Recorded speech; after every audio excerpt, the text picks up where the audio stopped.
76 sekian. Beliau menanyakan, kebanyakan buku-buku yang beredar di kalangan umum mengatakan bahwa aliran Qadariyah berasal dari Rasulullah Shallallahu Alaihi Wasallam yang diajarkan khusus kepada Ali bin Abi Thalib radhiyallahu anhu hingga sampai kepada Syekh Abdul Qadir Al-Jailani. Adakah dalil yang membenarkan tentang hal ini?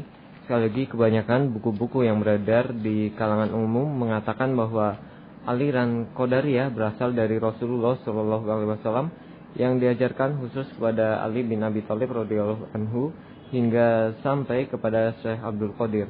Adakah dalil yang membenarkan tentang hal ini? Kepada Ustaz saya dipersilahkan. Bismillahirrahmanirrahim. Bagaimana aliran Qadariyah itu? Apakah aliran itu sesuai dengan jalannya Rasulullah Shallallahu Alaihi Wasallam atau tidak? Mungkin yang dimaksud dengan aliran ini tarekat, ya, tarekat Qadariyah. Adapun kalau aliran Qadariyah artinya yang menentang takdir, jelas ini bertentangan dengan prinsip-prinsip Islam. Karena prinsip Islam adalah beriman dengan takdir.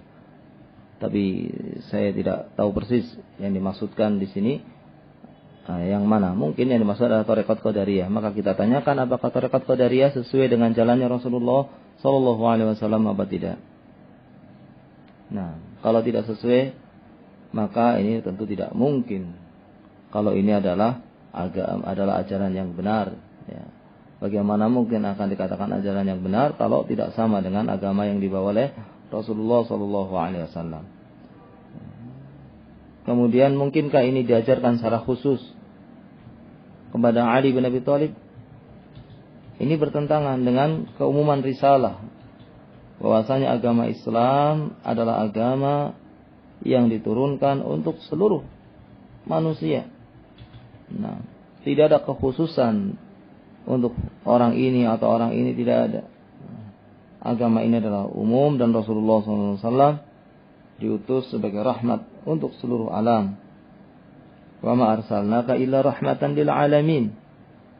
Tidaklah kami mengutus engkau wahai Muhammad SAW kecuali sebagai rahmat bagi seluruh alam. Maka agama ini berlaku untuk semuanya, tidak ada khusus kepada seseorang dan tidak diberikan kepada orang lain.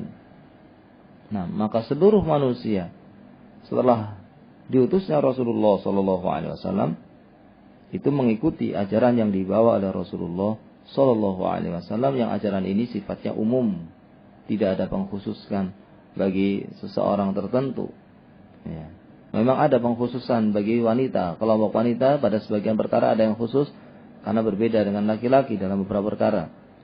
Sehingga ada hukum yang berkhusus berkaitan dengan laki perempuan atau khusus berkaitan dengan laki-laki. Tapi atau khusus pada seseorang tidak diberikan pada orang lain, maka tidak mungkin. Ya, ini bertentangan dengan keumuman bahwa agama ini adalah untuk seluruh manusia. Dan Nabi SAW diutus untuk seluruh manusia. Tidak ada Nabi setelahnya. Maka Muhammadun aba ahadim min rijalikum walakin Rasulullah wa khataman nabiyyin. Bukanlah Muhammad itu adalah bapak salah seorang di antara laki-laki di antara kalian. Tetapi Muhammad SAW, Nabi Muhammad SAW adalah Rasulullah, putus dan penutup para nabi.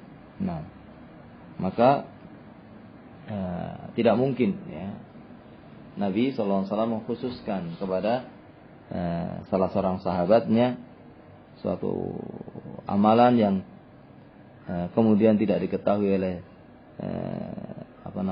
tidak diketahui oleh sahabat-sahabat yang lainnya atau tidak dilakukan oleh sahabat-sahabat lain yang kemudian menjadi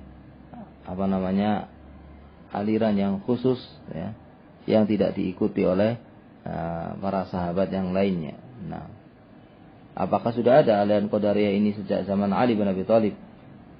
Lalu kapan Ali bin Abi Thalib menyampaikan kepada orang-orang khususnya ketika ingin membuat aliran Qadariyah ini? Ini jelas, ini dusta yang sangat nyata ya. Dusta yang sangat nyata ya. Maka kewajiban kaum muslimin adalah untuk tidak tertipu dengan dusta-dusta yang seperti ini. Mengatakan bahwa Rasulullah SAW memberikan ajaran khusus ya, kepada sahabatnya, yang kemudian muncullah ajaran-ajaran. Ya, nanti setiap ajaran yang menyimpang akan mengaku seperti itu, akan mengaku bahwa saya ini ada ajaran khusus dari fulan, dari sahabat Nabi SAW. Akhirnya kemudian muncullah berbagai macam aliran-aliran yang mereka semuanya mengatasnamakan ini adalah ajaran khusus dari sahabat Nabi SAW yang diberikan secara khusus oleh Rasulullah SAW. Yang jelas yang kita ketahui ya, dari keterangan para ulama Ahlus Sunnah wal Jamaah bahwasanya setelah wafatnya Rasulullah SAW maka tidak ada jalan kecuali jalannya Rasulullah SAW yang diikuti oleh para sahabatnya. Tidak ada waktu itu Abu Bakar As-Siddiq membuat aliran Thariqah Bakriyah, tidak ada Umar bin Khattab membuat aliran atau Thariqah Umariyah, tidak ada Ali bin Abi Thalib membuat aliran atau Thariqah Alawiyah, tidak ada sahabat-sahabat yang lainnya, tidak ada Utsman bin Affan membuat aliran atau Thariqah Utsmaniyah, dan tidak ada satupun sahabat yang membuat aliran khusus, namun semuanya mengikuti ajaran yang dibawa oleh Rasulullah Sallallahu Alaihi Wasallam. Baru setelah zamannya para sahabat muncullah aliran-aliran yang menyimpang dari ajaran yang dibawa oleh Rasulullah SAW dan menyimpang dari ajaran yang dibawa oleh para sahabat Nabi Sallallahu Alaihi Wasallam. Maka kewajiban kita adalah hati-hati untuk betul-betul mengikuti ajaran yang dibawa oleh para sahabat Nabi Sallallahu Alaihi Wasallam yang dahulu disampaikan oleh Rasulullah Sallallahu Alaihi Wasallam kepada mereka. Dan ini tentu saja tidak mungkin kecuali harus melalui jalannya para ulama Ahlus Sunnah wal Jamaah, ulama yang kokoh, yang betul-betul istiqamah ya, di atas Al-Quran, di atas As-Sunnah dan memahami agama ini dengan pemahaman para sahabat Nabi Sallallahu Alaihi Wasallam. Wallahu taala a'lam bissawab.